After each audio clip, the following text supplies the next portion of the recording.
तो नमस्कार, सत श्री अकाल, राम राम सारे नु। हम आ चुके हैं आपका अगला वीडियो लेके इलेक्ट्रोकेमिस्ट्री का। तो बच्चों एक नई चीज़ भी हमने डिसाइड की है कि नेक्स्ट मंथ से हम आपको वन शॉट्स और पीवाईक्यू से प्रोवाइड करेंगे और जितने भी चैप्टर्स बचे हैं उनको खत्म कर दिया जाएगा। तो ऐसे ही हमारा साथ देते रहिए, सब्सक्राइब करिए, शेयर करिए और लाइक ज़रूर करिएगा। तो लास्ट वीडियो इलेक्ट्रोकेमिस्ट्री का जिसने नहीं देखा है उसके डिस्क्रिप्शन में लिंक दे दिया जाएगा, पार्ट 1 जरूर देखें। और यहाँ पे आज हम स्टार्ट करने वाले हैं नॉन्स्ट इक्वेशन। ये सबसे पहला और सबसे इंपॉर्टेंट क्वेश्चन आता है इलेक्ट्रोकेमिस्ट्री का, नॉन्स्ट इक्वेशन।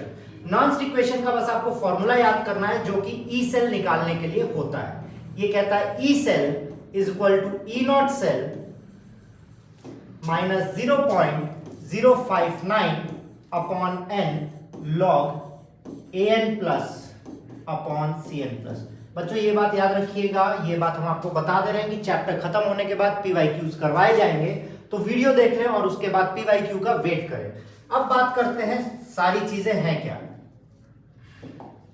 एन जो यहां पे है वो नंबर ऑफ इलेक्ट्रॉन्स लॉस्ट या फिर गेन।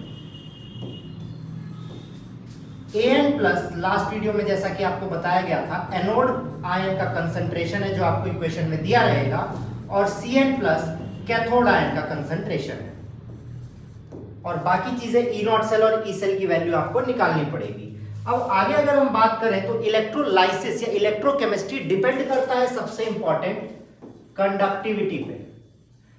कोई इलेक्ट्रोलाइट कितना ज्यादा कंडक्टिव है, कितना ज्यादा कंडक्ट कर सकता है इलेक्ट्रिसिटी को, वो प्रॉपर्टी हमारे लिए सबसे ज्यादा इंपॉर्टेंट होती है। तो यहां पे बात करें तो हम कंडक्टिविटी ऑफ सेल को कैसे पढ़ते हैं। हमने एक चीज पढ़ रखी है, अब हमने आपने इसका तो पक्का नहीं है पर हमने जरूर पढ़ी है कि R is equal to rho L upon A, जहां पे R रेजिस्टेंस है और रो जो है वो रेजिस्टिविटी है। ये हमें किसी सेल का रेजिस्टेंस के बारे में बताता है। अगर हम इसको इक्वेशन 1 करें और इनवर्स कर दें, इनवर्स ऑफ इक्वेशन 1, तो हमें क्या मिल जाता है? हमें मिल जाता है 1 by R is equal to 1 by rho into A by L. अब ये इक्वेशन टर्न होके क्या बनेगा? 1 बाई आर को हम जी लिखते हैं, 1 बाई रो को कप्पा लिखते हैं और ए बाई एल वैसे ही रह जाएगा, जहां पे जी आपका कंडक्टिविटी हो जाएगी, सॉरी कप्पा आपका, सॉरी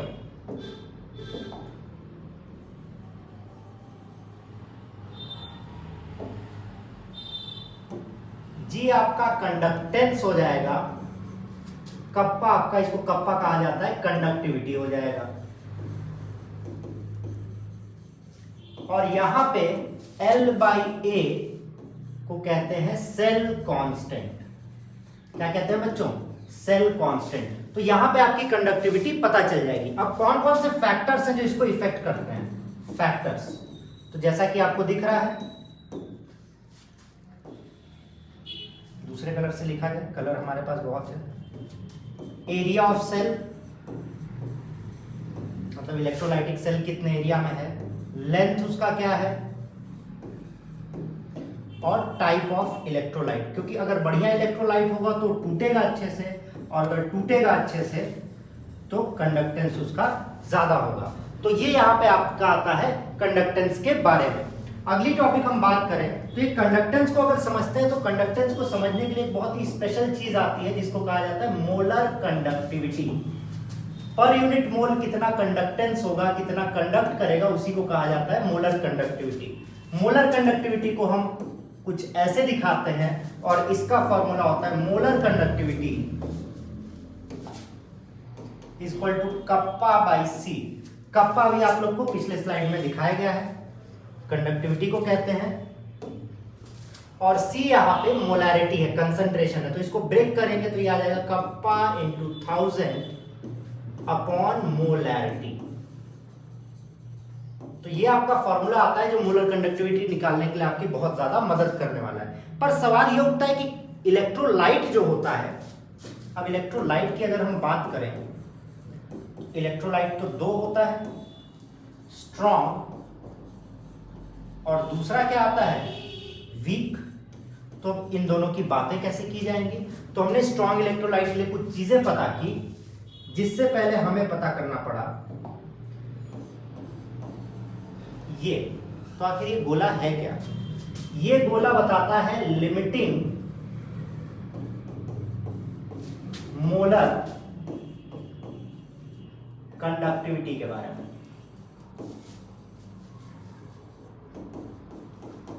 अब लिमिटिंग मोलर कंडक्टिविटी क्या है बच्चों? सवाल ये उठता है।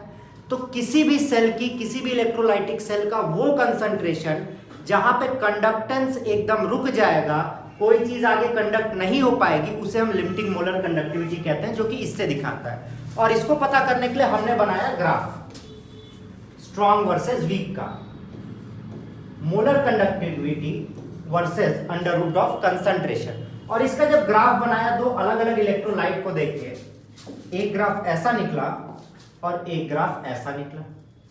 तो ये जो ग्राफ था ये था CH3COOH का, जो कि वीक इलेक्ट्रोलाइट है, जो आप देख रहे हैं डाइल्यूशन के साथ कम होता जा रहा है और एक पॉइंट पे आके ऑलमोस्ट जीरो हो जा रहा है। और ये वाला जो ग्राफ है, ये ग्राफ है KCl का। KCl क्योंकि आयनिक है तो उसकी डाइल्यूशन के साथ मोलर कंडक्टिविटी बहुत तेजी से नहीं बढ़ेगी। और यहां से हमने एक इक्वेशन निकाला,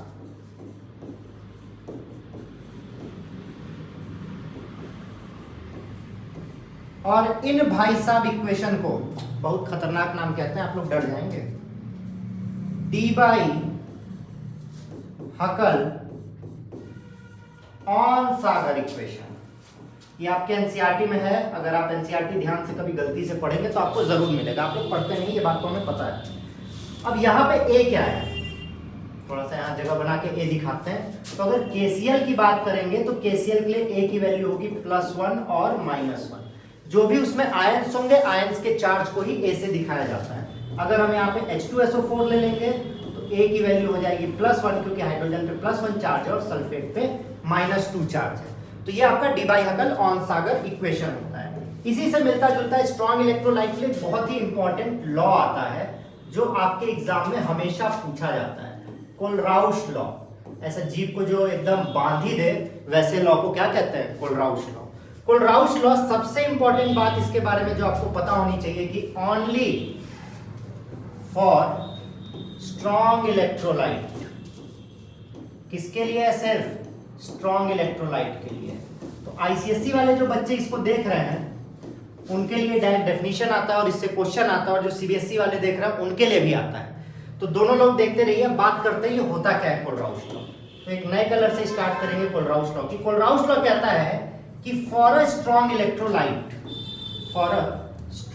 इलेक्ट्रोलाइट, देखिए इसे कहते हैं आलस और इस्तेमाल जो हमारे पास है उसका। For a strong electrolyte limiting, ये भी नहीं लिखेंगे हम क्योंकि हम आलसी तो हैं बच्चों। अभी पीछे आपको लिमिटिंग मोलर कंडक्टिविटी बताई गई है। लिमिटिंग मोलर कंडक्टिविटी, इसी की बात कर रहे हैं तो हम दोबारा लिखेंगे नहीं, एक्सपेक्ट मत कीजिए। तो for a strong electrolyte limiting molar conductivity is sum of conductivity of its ions. पर आपको सबसे इंपॉर्टेंट बात यही याद रखनी है जो ऊपर लिखी गई है, सिर्फ और सिर्फ स्ट्रॉन्ग इलेक्ट्रोलाइट के लिए। मतलब क्या होगा? अगर हमारे पास KCl है तो KCl का limiting molar conductivity eight infinite dilution, थोड़ा सा मिटर गया, एट इनफाइनाइट डाइल्यूशन हो जाएगा molar conductivity of potassium ion plus chlorine ion. एक और लिख के दिखाते हैं। अगर आपसे पूछ लिया MgCl2 का, तो ये कितना हो जाएगा? मैग्नीशियम आयन का प्लस यहाँ कितने क्लोरीन है? 2 plus 2 times of chlorine ion. और यही कहता है कोलराउश लॉ। और एक लास्ट टॉपिक के साथ इस चैप्टर को खत्म करते हैं, जो कि लास्ट ईयर तो कट गया था पर इस साल के बच्चों का दुर्भाग्य कहिए या खुशी कहिए, इस साल आ चुका है। Faraday's law of electrolysis. Faraday's law of electrolysis. तो इनके दो लॉ हैं, पहला लॉ और दूसरा लॉ। तो पहले लॉ की बात करते हैं। तो पहला लॉ कहता है कि the weight of electrolyte deposited is directly proportional to charge pass through it. तो W से क्या हो गया वेट, और Q से क्या हो गया चार्ज। अब जब इसको हटाया गया तो ये आ जाएगा Z इंटू क्यू, जहां पे Z इक्विवेलेंट वेट है। अब बात करें Z क्या होता है, Z होता है equivalent weight upon 96500 coulomb. Equivalent weight निकालना आपको बताया गया है पिछले वीडियोस में, वो आप देख सकते हैं, पर हम यहां भी बता दे रहे हैं। इक्विवेलेंट वेट होता है मॉलिक्यूलर वेट अपॉन चार्ज। तो पहला law W equal to Z Q कहता है, अगर आप इसको और ओपन करने की कोशिश करें तो ये कन्वर्ट हो जाएगा W equal to Z I T. ये है पहला लॉ। और दूसरा लॉ तो कुछ खास कहता ही नहीं है। दूसरा लॉ कहता है कि weight deposited is directly proportional to equivalent weight. तो क्या हम लिख सकते हैं W1 is directly proportional to E1 और W2 directly proportional to E2, और इक्वेशन 1 और इक्वेशन 2 दोनों को डिवाइड करते हैं, और दोनों को डिवाइड करेंगे तो क्या हो जाएगा W1 by W2 is equal to E1 by E2।